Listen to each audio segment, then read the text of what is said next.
My self Pooja Joshi, I am your educator. चलिए शाम का समय है, बहुत मस्त मौसम बाहर हुआ है। चलिए अब हम शुरुआत करते हैं। 8.2 एक्सरसाइज क्वाड्रिलेटरल हमारा चल रहा था, तो काफी कुछ इसमें हो चुका है। सारे ऑलरेडी सारे वीडियो जो है इसमें क्वेश्चन मैं करवा चुकी हूँ। ठीक है, अब जो है हमारा ये है 6 और 7 क्वेश्चन बचा हुआ है एक्सरसाइज 8.2 का।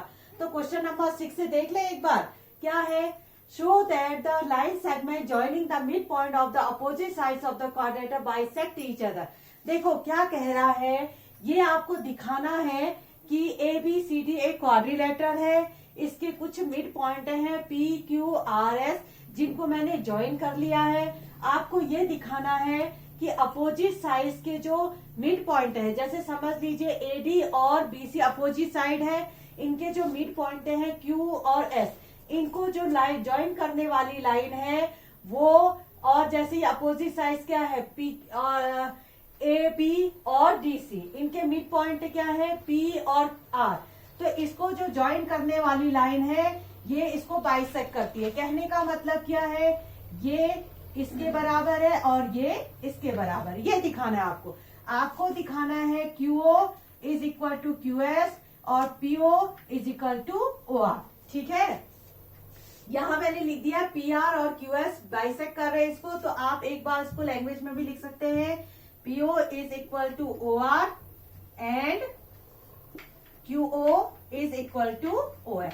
ठीक है, यहां तक क्लियर है, यहां तक कोई दिक्कत तो नहीं है आपको। ओके, अब हम करते हैं इसको प्रूफ।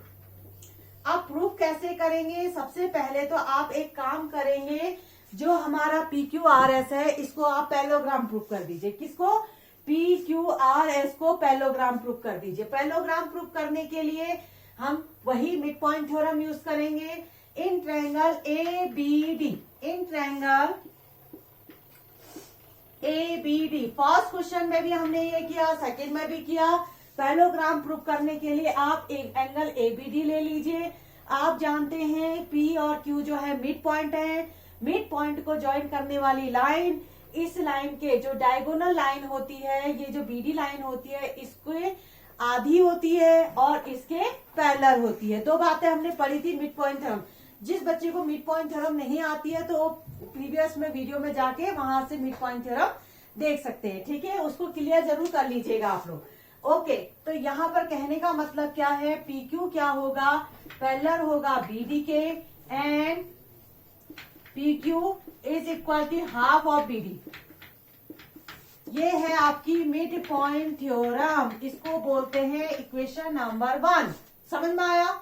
चलिए अब हम आते हैं इन ट्रायंगल। अब हम ये ट्रायंगल ले लेते हैं BCD।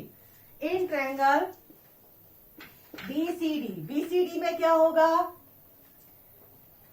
SR is parallel to BD and SR is equal to half of BD। ये भी है हमारी mid point theorem, equation number 2। देखो ये जो SR है ये इसके पैरेलल होगी, यही SR इसकी जो होगी आधी होगी। ये भी मिड पॉइंट थ्योरम से, फ्रॉम 1 and 2, फ्रॉम 1 and 2। तो इसमें देखो BD और BD, देखो दोनों के राइट कॉमन है तो लेफ्ट अपने आप बराबर हो जाएगा। पढ़ा है ना आपने, जब क्या होता है राइट किसी के बराबर हो तो लेफ्ट अपने आप बराबर हो जाते हैं। PQ is parallel to SR and यहां पर भी देखिए दोनों के राइट बराबर हैं तो PQ is equal to SR। ठीक हो गया। एक बार वीडियो चल रहा है कि नहीं चल रहा, दिखाई दे रहा है नहीं दे रहा है, मैं देख लूं एक बार। ठीक है, इससे पहले क्या हुआ, इस वीडियो के लिए स्टोरी सुनाऊं आपको। तो क्या हुआ, जब ये वीडियो मैं इससे पहले जस्ट पहले अभी बना रही थी, पता लगा मैंने कैमरा ही ऑन नहीं किया और मैं पढ़ाने में लगी हूँ, पूरा बन गया तब पता लग रहा है तो कैमरा ही ऑन नहीं था। तो कभी कभी ऐसा भी हो जाता है ना। चलिए यहाँ तक तो क्लियर हो गया, PQ is parallel to SR और PQ is equal to SR। यहाँ पर हमारा काम बन गया है, अब कोई प्रॉब्लम नहीं है। तो इतना आपने कॉपी किया, मैं जल्दी से इसको इरेज कर देती हूँ। ठीक है, जल्दी कॉपी करो, 1 2 3। ये आपने मुझे लग रहा है लिख लिया होगा।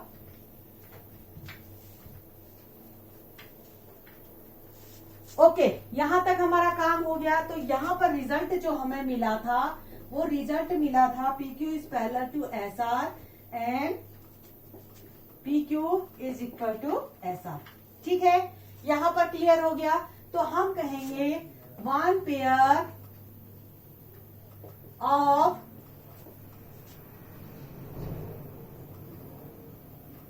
opposite sides are equal and parallel. One pair of opposite sides are equal and parallel. So PQRS is a parallelogram. देखो पैरेललोग्राम होने की कंडीशन क्या है, आप किसी भी एक जोड़े को, दोनों को करने की जरूरत है नहीं, one pair of opposite sides को इक्वल दिखा दो और पैरेलल दिखा दो। जैसे PQ और SR को हमने इक्वल दिखाया और हमने इसको पैरेलल भी दिखा दिया। ठीक है, तो ये क्या बन गया, ये पैरेललोग्राम बन गया है ना पैरेललोग्राम। चलिए फिर हम क्या कहेंगे, देखो पैरेललोग्राम की कंडीशन क्या होती है, इसके जो डायगोनल होते हैं वो बाइसेक्ट करते हैं एक दूसरे को। पैरेललोग्राम की कंडीशन क्या है, यहाँ पर लिखेंगे we know that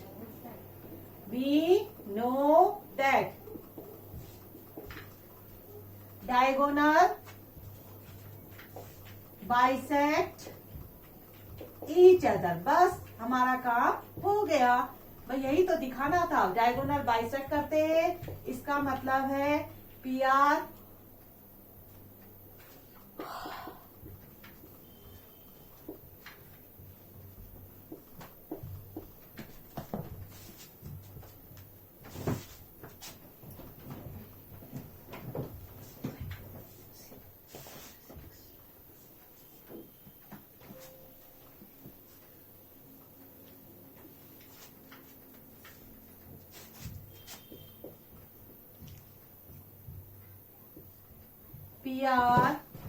and QS bisect each other. Okay, यानी कि PO is equal to OR and QO is equal to OS। बस यही काम हमने करना था, ये हो गया हमारा। बस आप क्या करना, इसको पैरेललोग्राम दिखा देना, उसके बाद कहना कि भाई ये दोनों तो डायगोनल एक दूसरे को अपने आप बाइसेक्ट करते हैं। ये प्रॉपर्टी है पैरेललोग्राम की, आपको कुछ करने की जरूरत नहीं है। बस आप ये लिख के, आप ये लैंग्वेज लिख के इसको दिखा दीजिएगा। अच्छा है ना, क्वेश्चन ज्यादा टफ तो नहीं है। चलिए इतना कॉपी करिए आप लोग।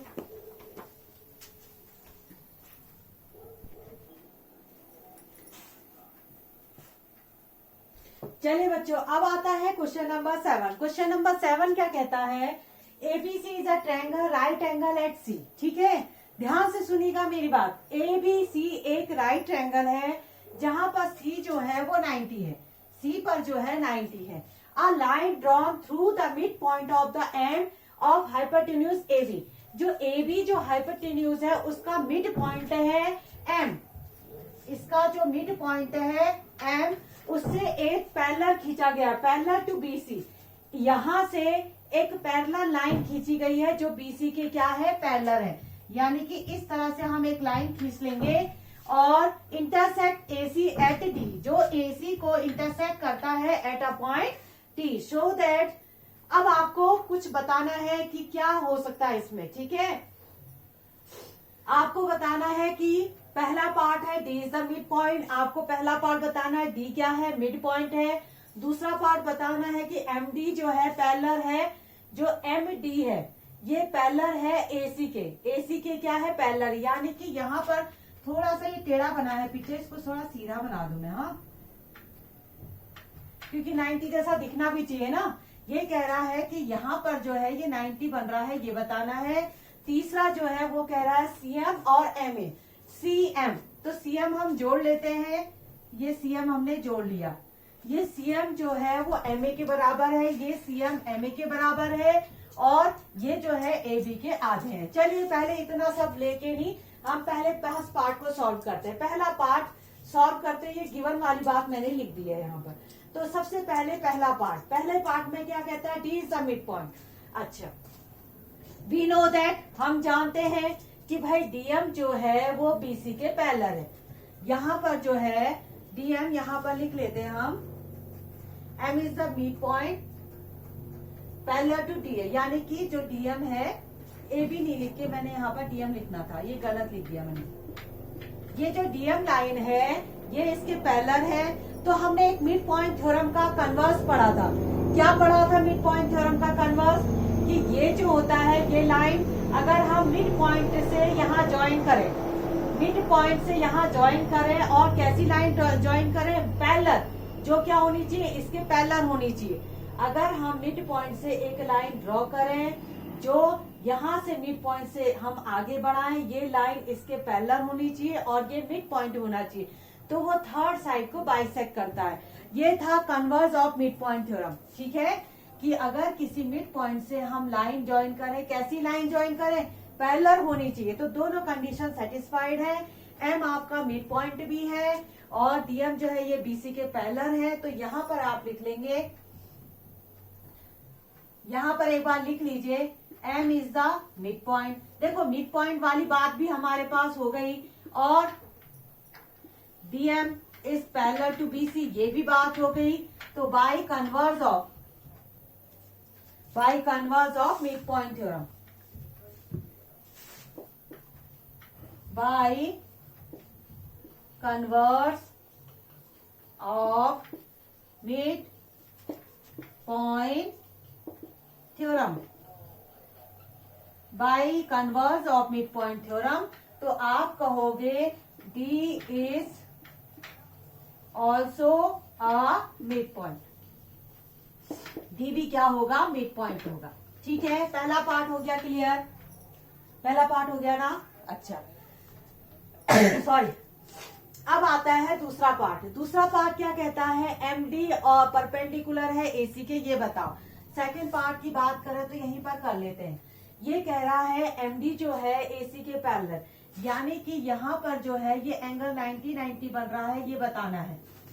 ओके, ये जो एमडी लाइन है ये इसके पैरेलल है, परपेंडिकुलर है, ये बताना है। ये एमडी लाइन है इसके। अब यहाँ पर आप देखिए, ये जो लाइन है इसके पैरेलल है, ठीक हो गया। और ये वाला एंगल, ये वाला एंगल, जब भी इस तरह की सिचुएशन आती है, दो लाइन है इस तरह से पैरेलल हो और एक ट्रांसवर्सल हो, तो ये एंगल और ये एंगल ये इक्वल होंगे। क्यों होंगे? Corresponding angle. ठीक है, लाइन के ऊपर देखो, ये लाइन के ऊपर, ये लाइन के ऊपर, इसके लिए पैरेलल होना बहुत जरूरी होता है। ठीक है, पैरेलल यहाँ पर है तो हम कहेंगे angle ADM is equal to angle ACM। अब ACM तो ऑलरेडी हमको 90 दिया था, तो ये दोनों क्या हो गए? 90 हो गए। क्यों हो गए? इसके रीजन आप दे देंगे, करस्पॉन्डिंग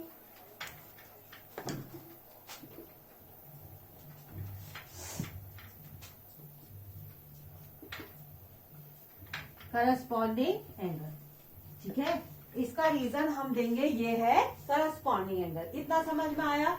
दूसरे वाले पार्ट के लिए तो ज्यादा कुछ करने की जरूरत थी ही नहीं। चलिए अब आते हैं थर्ड पार्ट की ओर को।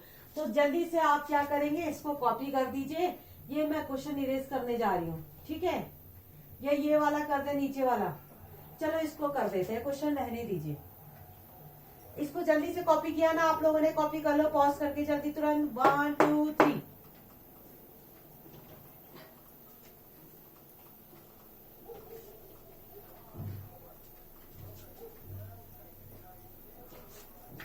चलिए अब आता है थर्ड पार्ट। इस पार्ट को कल सॉल्व करना हमने, थर्ड पार्ट का जो है सॉल्यूशन। अब क्या करें?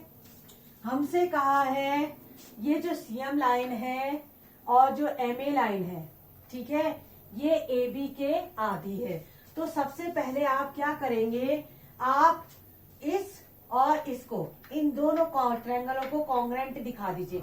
कॉन्ग्रेंट दिखाने से फायदा क्या होगा? AM और CM आपस में बराबर आपको मिल जाएंगे। ठीक है, तो हमारा ये काम यहाँ से सॉल्व हो चुका है। तो यहाँ से हम क्या करेंगे, इन दोनों को कॉन्ग्रेंट दिखाएंगे। अब कॉन्ग्रेंट दिखाने के लिए देखो कंडीशन चाहिए, तीन कंडीशन चाहिए। ठीक है, अच्छा पहले ये वाला एंगल भी निकाल लो, ये 90 होता है, पहले निकाल लेते हैं। ठीक है, देखिए it is a straight line, ये स्ट्रेट लाइन है, स्ट्रेट लाइन पे 180 का एंगल बनता है, आप जानते हो। देखो angle ADM plus angle MDC is equal to 180। क्या लिखोगे? Linear pair. What you will write? Linear pair. एक स्ट्रेट लाइन में हमेशा 180 डिग्री का एंगल बनता है। ये 90 तो हम प्रूव कर चुके थे, अब इसको 90 दिखाना है।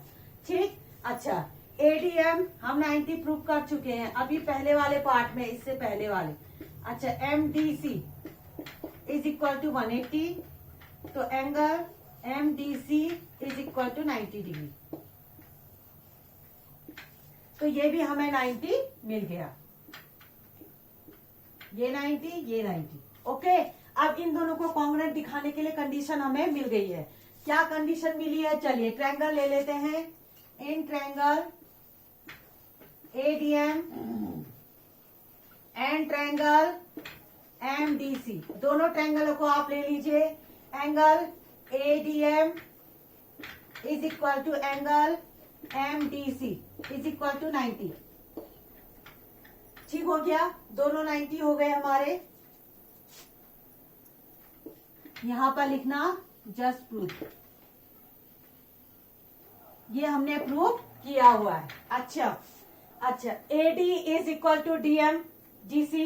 देखो ये साइड इसके बराबर, D को आपने मिड पॉइंट प्रूव किया है, ठीक है ना, पहले पार्ट में। तो ये AD is equal to DC, AD is equal to DC। आप क्या कहेंगे? D is the mid point.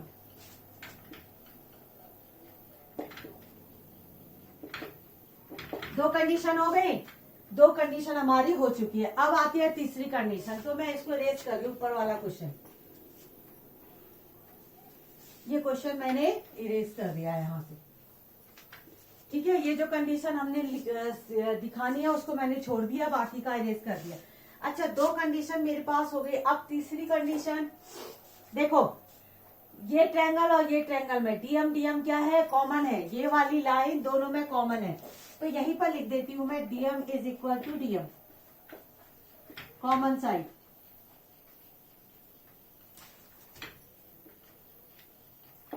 एक बार विजिबल है कि नहीं है देख लेते हैं। हाँ, पता लगा नीचे वाला गायब हो गया तो दिक्कत हो जाएगी। चलिए है अभी, ठीक है, दिखाई दे रहा है।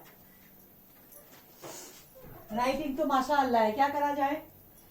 ओके, तो कौन सी वाली कंडीशन? देखो एंगल साइड एंगल, तो कौन सा रूल लगाएंगे आप? SAS rule, by SAS rule.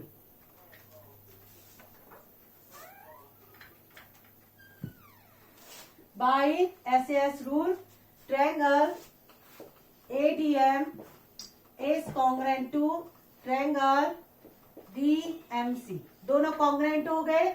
Congruent होने का मतलब AM is equal to CM, ये हो गया। AM is equal to CM हो गया, ये दोनों प्रूफ हो गए। अच्छा, अब आप देखिए M is the mid point. M mid point है कि नहीं है? इसको आप कितनी क्वेश्चन हमने बना दी थी? 2 बना दी थी शायद, मुझे लग रहा है। क्वेश्चन बनाई कि नहीं बनाई हम लोगों ने? चलिए जो भी है, क्वेश्चन नहीं बनाई है तो 1 बना दीजिए इसको, ठीक हो गया। नहीं, 2 तो बनाई है शायद, मुझे लग रहा है ये 3rd है शायद। ओके, अच्छा देखिए, ये तो हम प्रूव कर चुके हैं। अब आप जानते हो M is the mid point, इसको भी इरेज कर दे क्या?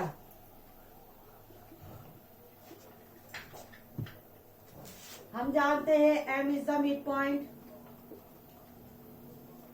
M मिड पॉइंट है तो AM इज इक्वल टू क्या होना चाहिए? AM is equal to half of AB होना चाहिए, नहीं होना चाहिए? भाई M आपका मिड पॉइंट है, ये तो आपको गिवन था, ये तो आपके दिया हुआ था। आपको दिया था कि M is the mid point, यानी कि AM को क्या होना चाहिए? इस AB का आधा, ये हो गया। 3 और 4 को इंक्लूड करो तो जरा, फ्रॉम 3 and 4। अच्छा, 3 and 4 को देखिए, इन दोनों को इंक्लूड करिए तो AM CM के बराबर है। AM ये CM के बराबर है, is equal to half of AB। AM जो है CM के बराबर है, ये जो है हाफ ऑफ AB। तो बस यही हमें प्रूव करना था, जो हमें मिल गया है। आज एरोप्लेन चारों ओर चक्कर लगा रहे हैं, पता नहीं क्या है, कहीं चाइना ने अटैक तो नहीं कर दिया। सोच लेना आप लोग, पता लगा हम यहाँ पढ़ाई कर रहे हैं और ऊपर से बम गिर गया हमारे ऊपर। लो आप करो पढ़ाई क्वाड्रिलेटरल। चलिए जो जोक सपाट ऐसा ना हो, भगवान करे कभी भी। चलिए फिर यहाँ पर देखिए क्लियर हुआ ना कैसे कैसे हमने किया। तो ये क्वेश्चन अच्छा है, एक बार आप इसको जरूर रिवाइज करिएगा और अच्छे से पढ़िएगा। चलिए आज तो हमारा काम यहाँ पर खत्म हो गया, जो क्वाड्रिलेटरल थी वो हमारी फिनिश हो चुकी है। बड़ा मजा आया इसको करने में और जल्दी से खत्म हो गई तो बड़ा एक रिलीफ मिला है। अब इसके बाद के नेक्स्ट चैप्टर भी बहुत जल्दी अपलोड हो जाएंगे। देखते हैं इसके बाद का वीडियो किस पर बनता है, देखते हैं। ये मैं सोच रही हूँ शायद मैं हीरोज फॉर्मूला वगैरह पे बनाऊं। ठीक है, चलिए आज तक के लिए इतना ही। भी आप लोग पढ़ाई करते रहिएगा और थोड़ा सा अपनी हेल्थ का भी ध्यान रखिएगा, अच्छा खाइएगा, अच्छा पहनिएगा, अच्छा पढ़िएगा। ठीक है, सब कुछ बेस्ट होना चाहिए और लाइफ में जो भी करो ध्यान लगा के एक्सीलेंस के साथ। ठीक है, जब आप पढ़ाई करते हैं तो खाली सिंपल एक पढ़ना है, एग्जाम देना है, मुझे पास करना है, ऐसा नहीं होना चाहिए। जो भी सीखो एक्सीलेंस करो और एक्सीलेंस के साथ जो चीज करी जाती है उसमें परफेक्शन आता है। और एक वो 3 इडियट का डायलॉग नहीं है कि क्या है, आप जो भी अगर आप परफेक्शन से कोई काम करते हैं, एक्सीलेंस के पीछे अगर भागते हैं तो सक्सेस आपके पीछे आएगी, आपको जाना नहीं पड़ेगा सक्सेस के पीछे। आप अगर बिल्कुल मास्टर माइंड है, आपको सब कुछ अच्छे से नॉलेज है, तो आप जो टेस्ट में बैठेंगे उस टेस्ट को आप निकाल लेंगे। कई लोग हमने देखे ऐसे जिनकी 3 या 4 जगह से कॉल लेटर आता है कि वो कहते हैं हमारे यहाँ ज्वाइन करो, हमारे यहाँ जाओ, तो वो सेलेक्ट करते हैं कि हम कौन सी नौकरी करें या क्या करें। अब कुछ लोग ऐसे होते हैं जो जॉब के लिए बिल्कुल परेशान रहते हैं, जॉब नहीं लग पाते। तो रीजन क्या है कि उस बंदे के पास जिसको इतने ऑफर आ रहे हैं, इसका मतलब उसने एक्सीलेंस पाया है अपने फील्ड में, जो भी वो कर रहा है उसमें उसके पास एक्सीलेंस है। इसलिए एक्सीलेंस हमेशा पकड़ के रखो, जो भी काम बिल्कुल मन तन लगा के करिए तो पक्का उसमें आपको बहुत बढ़िया सक्सेस मिलेगी और आने वाले इस फ्यूचर में आपका जो फ्यूचर है ना वो बहुत ज्यादा ब्राइट रहने वाला है। चलो इसके साथ ही इतना ही। थोड़ा सा शाम का समय है तो थोड़ा पागलपन भी सवार रहता है और बातें भी कुछ ज्यादा हो जाती हैं। तो चलिए आज के लिए इतना ही। Okay bye.